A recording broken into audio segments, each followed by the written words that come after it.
So today's topic of discussion, after we've had a few hectic Thursdays, is addictions. And the reason we're talking about addictions is because it is human nature to become addicted because we are so accustomed to creating routine. We talked about change on Tuesday, and our resistance to change is what creates our addictions. So just to start at the very beginning of this topic, when we choose to be born, we make choices about our physical plane environment and our physical plane contracts, and of course our physical plane belonging, genetically and spiritually. So we choose souls with whom we've traveled before because, we're a nice community of souls and we understand each other and we have so much in common and we have established belonging. And each of those souls has a purpose that usually flows into a variety of lifetimes simultaneously. So in this environment, in this understanding, we choose a line of continuity that is physically genetic as well as spiritually genetic. The physical genetics can very often lead us into things like melancholy or compulsive disorders or addictions, which are in fact part of our physical makeup. They are there in our chromosomes, and the challenge is for us to manage them better. Our spiritual genetic systems, which is in fact our DNA or divine natural awareness, is a different set of information that we carry energetically in our zeal chakras, in our sacral chakras, in our third eye chakras, and very often in our psoas muscles, so that each step of the way, each stage of our journey, we experience the opportunity to grow, a new level of self that must be challenged to becoming the next level. The compulsive disorders that we bring with us, on the physical plane we call them disorders. On the spiritual plane, they are nothing more than something we are choosing to experience or a game that we're playing on the physical plane. But in our genetic makeup, when we choose things like alcoholism or an addiction to being sad, melancholy, which in turn becomes depression, we set ourselves up for a particular set of behaviors, and we invite the people in our lives to participate in teaching us those behaviors or demonstrating those behaviors for us, so that we are surrounded by it in our environment and then have to use our free will to overcome it. And thank God for free will, because with free will we can actually choose to outgrow an addiction.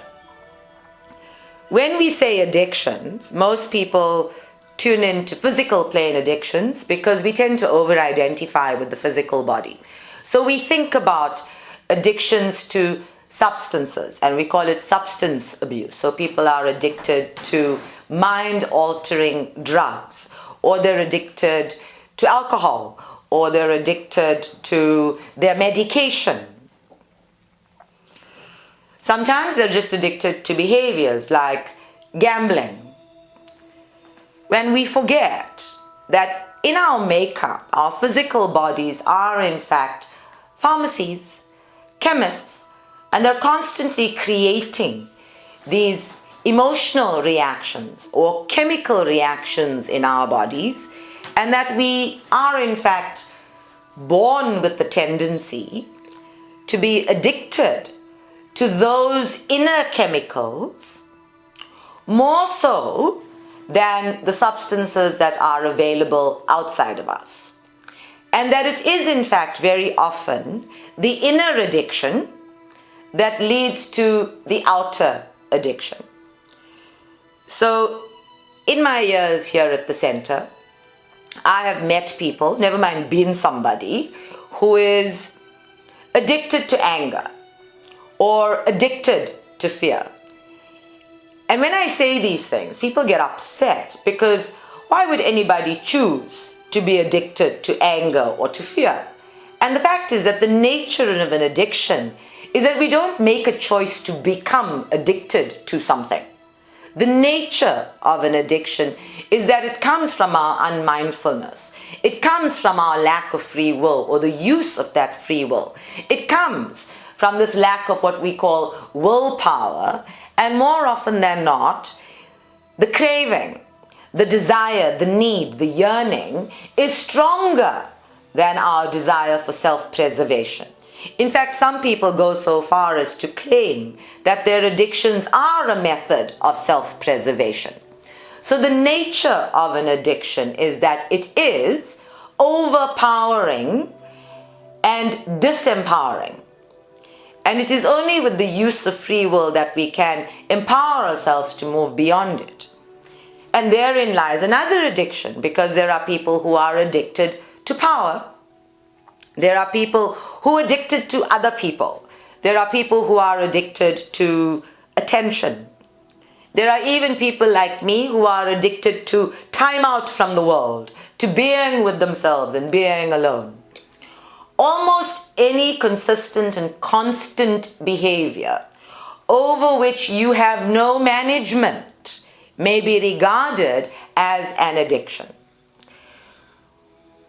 There is a very fine line between it being a behavior that serves your highest good and uplifts the quality of your life, and a behavior that in fact inhibits or predetermines the quality of your life. And that fine line is where you as a being are in management of it, crosses over into it being in management of you. So for yourself, I want you to consider any area of your life in which there is something, some action, some behavior, some emotion, some interaction with the world that is so consistent and constantly your reaction, your behavior, your beingness in the world, that you are in fact addicted to it.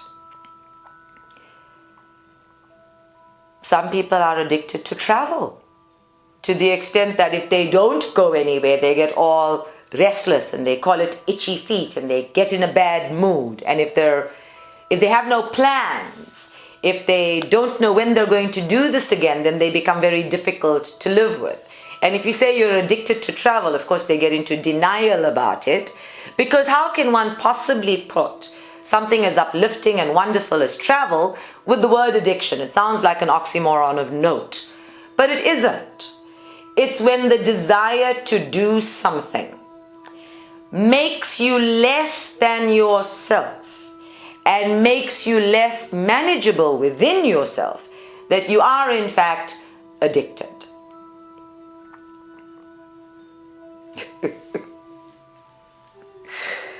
So, in our lives, where we tend to cling to the sameness of things, and we adhere to these addictions, they sometimes turn into obsessions. And of course we have, people who are stalkers. They're so addicted to seeing what somebody else is up to that they are stalking them.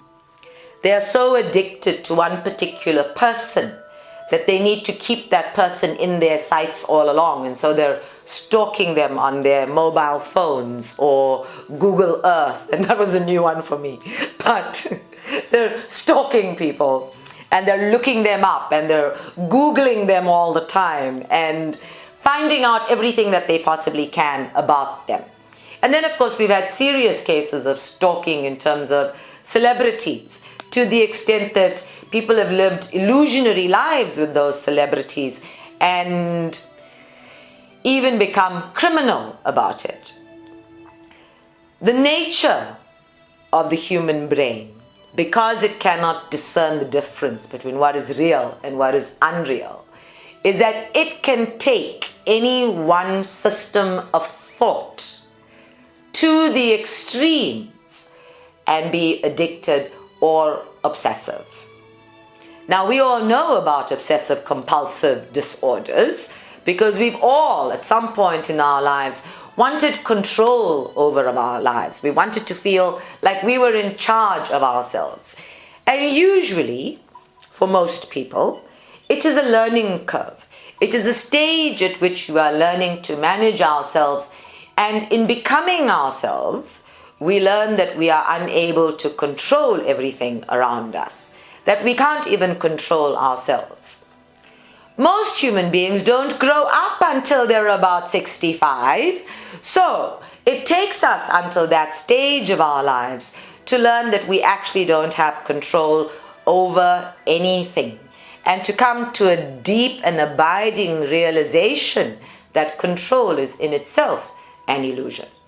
Until then, we practice self-management. And in practicing self-management, we catch ourselves in the creation of an addiction and in the perpetuation of an addiction by not being in denial about it. Because the brain does not know the difference between what is real and what is unreal, the minute you say to somebody, you seem addicted to that, they get upset. The stigma around any kind of addiction in society means most people go into denial about it. And if anybody has ever done the 12-step program, either with Alcoholics Anonymous or Gamblers Anonymous or Julia Cameron, then you will know that the very first step of the 12-step program is coming out of denial. One has to accept that one is addicted in order to heal the patterns of behavior and to heal the source of that behavior. Coming out of denial is a whole other challenge because a lot of people are just addicted to denial. Do you see what a tangled web we weave when first we practice to deceive?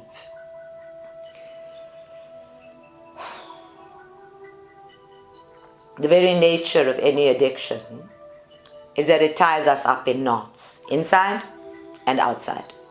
People who are addicted to anything cannot be rescued from their addiction without their permission. And hundreds of self-help books have been written. Hundreds of biographies and personal experiences have been written about addictions and rehab. And every possible therapy has been explored on the medical front and on the alternative front, until we have finally come to the understanding that the primary source of an addiction is the feeling of being separate in the world, of not experiencing connectedness, belonging, and oneness. Most people move into an addiction or an obsession because they are feeling disconnected from their environments and the people in those environments.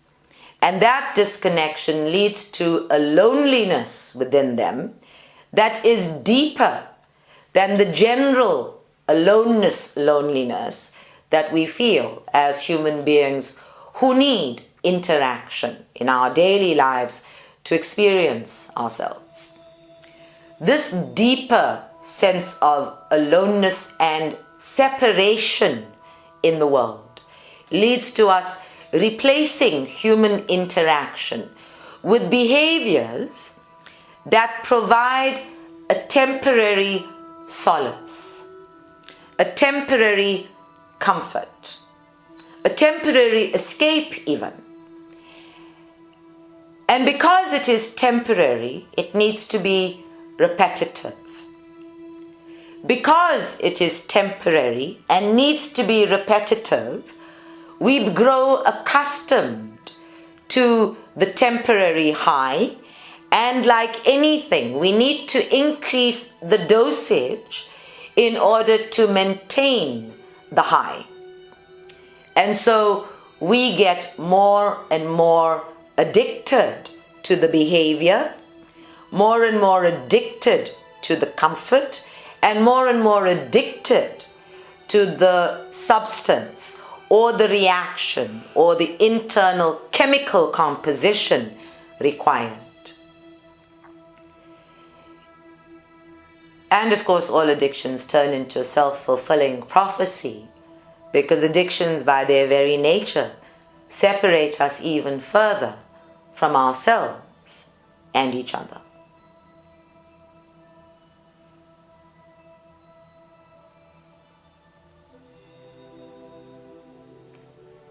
We don't think of our connectedness with others as being essential to our well-being. We don't think that our acknowledgement of the beauty in the world is essential to our vitality, that it is essential to us seeing ourselves in the world.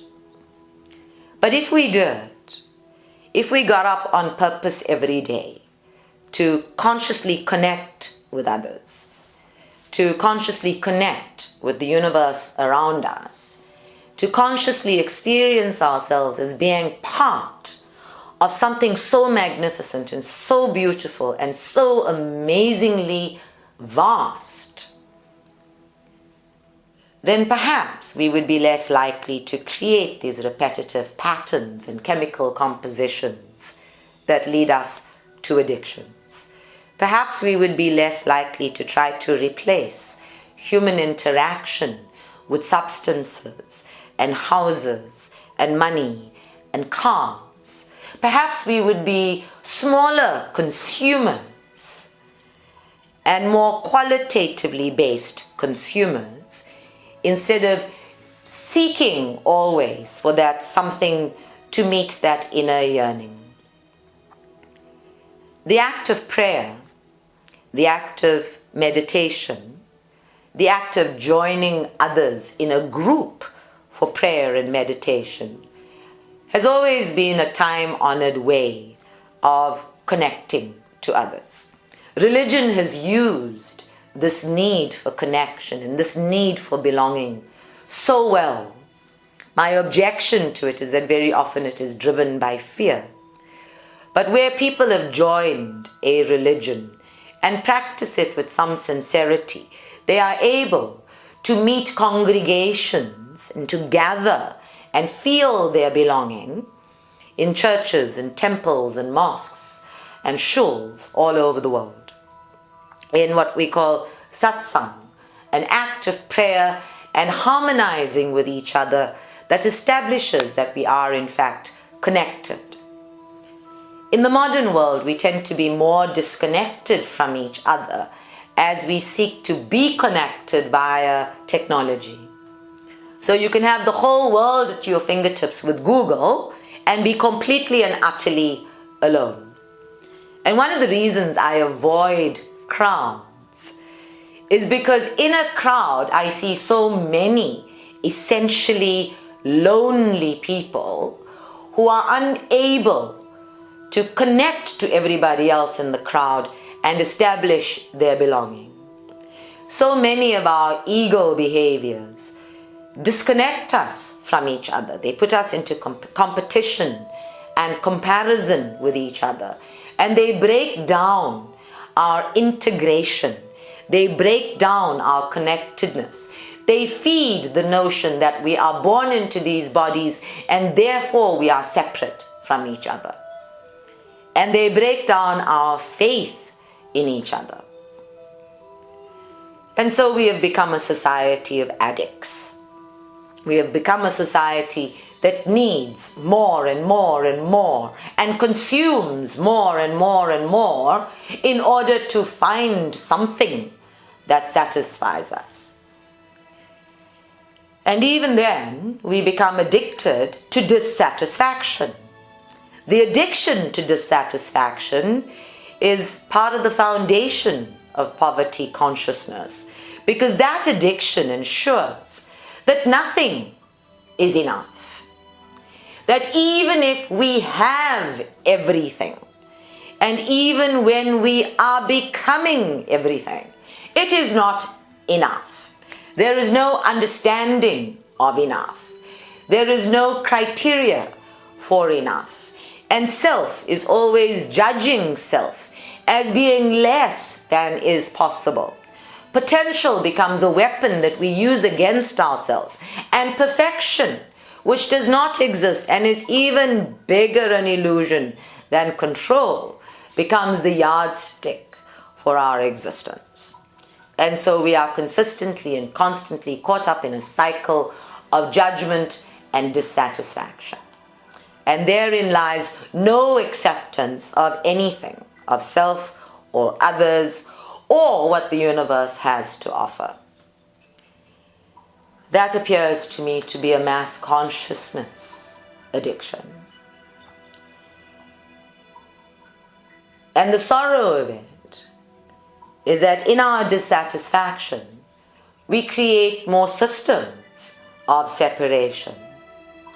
In our dissatisfaction with ourselves and others, we create more barriers, not boundaries, barriers. We put up more barbed wire between ourselves and others because others become the source of our dissatisfaction. Because remember that thing I called denial earlier? We're in denial. We don't see how we've set ourselves up for this specific failure, and so others become a source of our dissatisfaction. And we disempower ourselves and others in the process. We have so many systems on the human plane. Religion is one such system. Culture, which has existed long before humanity, is another such system. Race, color of your skin, level of your education, the type of profession you're in, how much money you earn, what kind of husband or wife you've got, which country you live in. We have used every possible physical plane identification to create a system of separation from our dissatisfaction and become more dissatisfied in the process. And then, of course, in our dissatisfaction, we have tried to take ownership of everything, including the earth and its waters and all of the other beings on it and each other. And the fact that we cannot ever have ownership of anything beyond self is another source of dissatisfaction. So it sounds to me like we are doomed to dissatisfaction unless we wake up and change the criteria. What is enough? Are you enough? And most of us, if we go to the core of our beings, and I know what I'm talking about really, because I've been here and I've done this. It took me approximately 40 years to get to a point where when I asked the question, what is enough? I always had to look at myself first. And regardless of how amazing I was in the world, I couldn't see it. I was not enough. And for as long as I was not enough, nothing else, and no one else could possibly be enough. Nothing and no one could meet me in my need. Nothing and no one could actually meet me as I am in the core of my being. Because not enough places a barrier around us through which other people have to work really hard. They have to scratch themselves. They have to damage themselves. They have to squeeze in. They have to prove themselves to get through all of that barbed wire. And really, when they're sitting in their own not enough and their barbed wire meets your barbed wire, ain't nobody going nowhere. Nobody is getting through anybody's barbed wire when they're meeting, because then they just get entangled and two lots of not good enough become one big stone or boulder or mountain of not good enough. So if you are not good enough, then please tell me, what is good enough? I waited a lot of years for one person to tell me I was good enough. And in my waiting for that one voice to tell me I was good enough, I didn't hear hundreds of other voices giving me that message. I didn't hear my own voice giving me that message. I certainly didn't hear my Lord husband's voice giving me that message. I didn't hear it in the way Spirit had chosen me to do this work.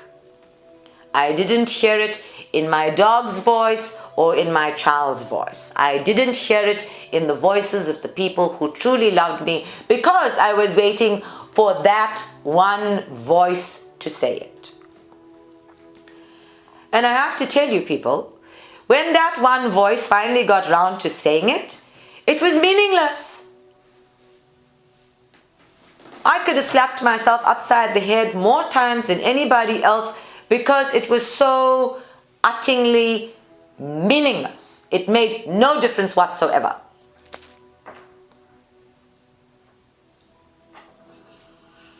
So whose voice are you waiting for?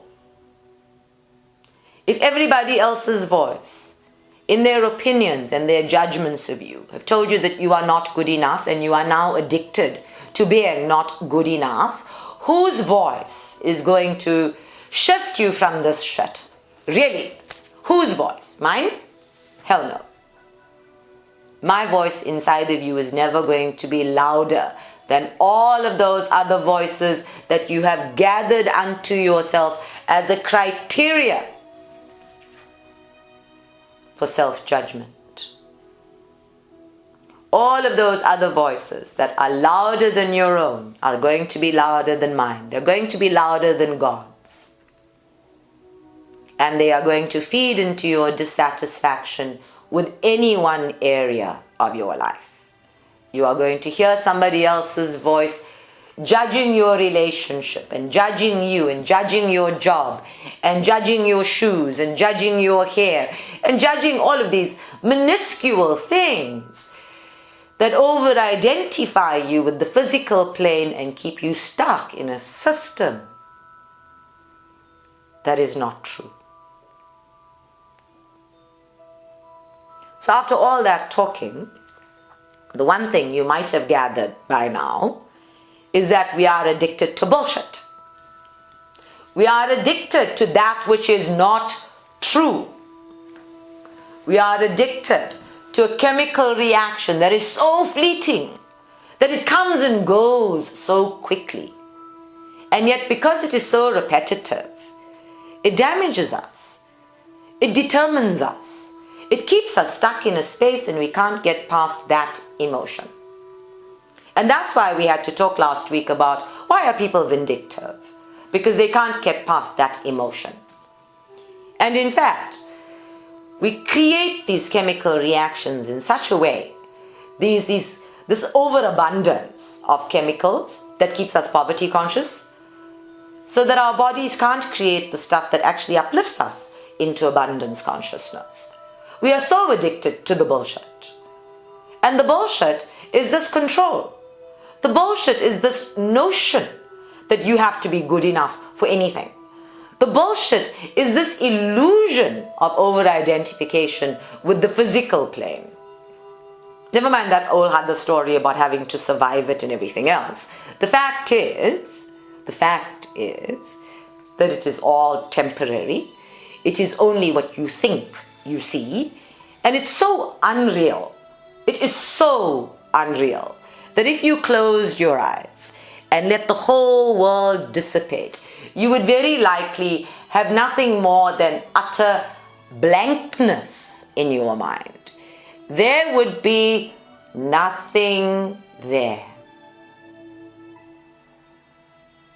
And out of all of this running around on the human plane, and all of this beating yourself up and feeling like less and being dissatisfied, and addicted to everything inside of you and outside of you as a way of controlling your universe, you will come back to nothing.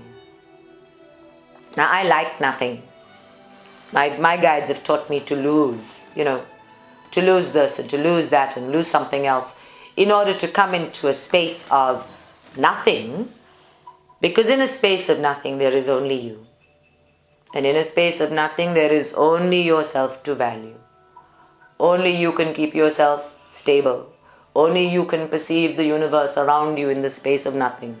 There is nothing to distract you, and there is nothing to teach you, and there is nothing to hold you accountable. There is nothing to judge you, and there is nothing to keep you dissatisfied. So there is nothing to distract you from being nothing. And when you are being nothing, there is no question of good enough. In the no-thingness of the universe, there is no judgment of enough or good enough or good or bad or up or down or valuable or not valuable. In this system of nothing, everything is invaluable, beyond evaluation, beyond being valued. Now, I don't have a quick trick and an antidote for not good enough. It took me 40 years. So God only knows how long it's going to take you. But I do know that I had to choose it, that I had to decide it for myself. I had to look at my external world and realize that it didn't give me value. I had to look at my outside world and realize that it was actually set up as a space for me to realize, to learn, and to realign with my own value. And that value would probably have no value to everybody else. So for some people, I am worth 2 cents. They tell me, I would give you 2 cents for your advice or opinion. I have friends who call me up to ask for advice, and they can't be bothered to make an appointment and have a session because they don't believe in the work I do, but I'm the one who gives the best possible advice. So they'd give me 2 cents for a penny for my thoughts. And if I took my value from that, I would be depleted. If I took my value from all of the people who come here in denial, I would be depleted. If I took my value from how well my students are doing, and thank God they are, I would be depleted. If I took my value from how much homework I got in a week, I'd be feeling fabulous in 1 month and like crap in the next. Okay, these months I'd be feeling awesome. And I am feeling awesome. But if I took my value from how others value me, I would be buying into the system again. And I would be coming out of my no-thingness into this being evaluated and assessed and given a grade like I'm in high school or primary school by others. In my Lord husband's eyes, I am invaluable. I am beyond evaluation. And I have learned to see myself through his eyes.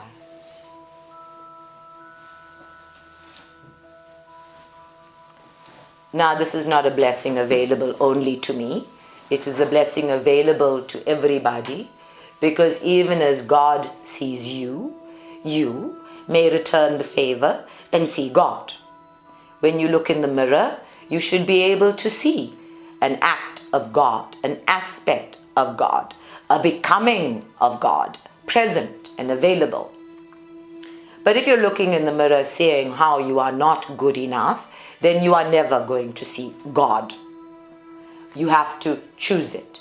You have to decide it. One of the techniques I very often suggest for people is to get naked, stand in front of the mirror, and consciously appreciate what you see. Start by appreciating your physical body, because it is the over-identification with the physical body and the physical plane that has, to begin with, turned you against yourself and made you your own enemy. And when you become your own enemy, Archangel Michael, the Ascended Masters, and Lord Shiv himself cannot get in your way. They must let you be at one with your free will.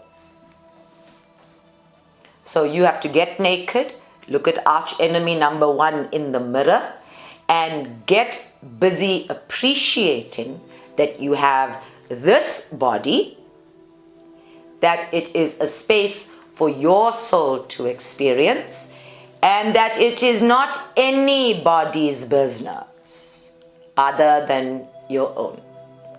What happens inside your body is you and is yours. Nobody outside of you can manage that. Just like nobody outside of you can schedule their bowel movements, they cannot schedule your bowel movements either. And this is one way of starting to give up on other people's opinions and giving up on your own self-judgment and opinion. Now, your opinion in your mind about yourself is very important. This is what you have been raised to believe. And you think that in learning self-love and self-appreciation, you're supposed to have a better opinion about yourself. Well, hang that. Really, your opinion is completely immaterial, even in your relationship with yourself. Because the opinion, by its very nature, is nothing more than a fleeting thought, a fleeting judgment that isn't based on the truth. So I don't actually care what your opinion of yourself is. I want you to go past your opinion into what you consciously know about yourself. And you can only know these things about yourself by looking at yourself in a spectrum of behaviors. And I hate to tell you this, but the size of your boobs or your bum and the shape of your stomach is so completely immaterial to the kindnesses that you bring to the world. So when you look in the mirror, I want you to look at your nakedness in the universe exactly as God sees you and ask yourself, what does God see here? Does he see my kindness? Does he see my grace? Does he see my willingness to gather people unto me? Does he see that I am not separate from everything? Or if that's not the case, what does God see here? Does he see that I am angry and insecure and full of toxins? And if he can see all of that, and I can see all of that, then I can move into working with that. I must move out of denial of all of those things into working with that in order to heal that and become God becoming. Now, I know this sounds like a lengthy process for most human brains, but hey, you're all here for the long haul. I've just been told that Margaret is undumpable. You're going to be here for a few years. We've got the long haul. And by the time you die, it will be worth it.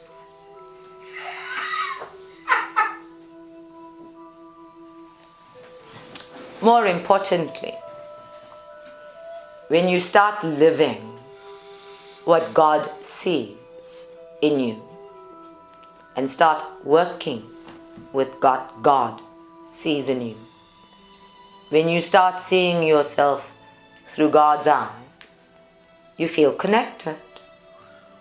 You feel not separate. You feel like there is something within you that is sparking up every day and keeping you in its sights. You feel not alone. You feel less lonely on the human plane, where the desire for human companionship and togetherness is one of the things that keeps us in interaction with others. But feeling that connectedness is the beginning to setting aside all of the obsessive behaviors, all of the dissatisfaction, all of the addictions that drive us in our thinking and keep us stuck in quantitative, low vibrational thought patterns. So many big words. I am addicted to big words.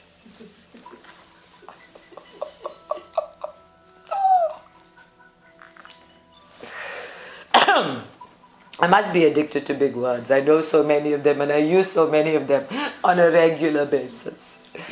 I'm trying to think of a small word now, like a small word. A small word. Yes. There we go. So A is a small word. I'm going to stick with A. Or just I am, which is like a whole sentence. I am. A whole sentence.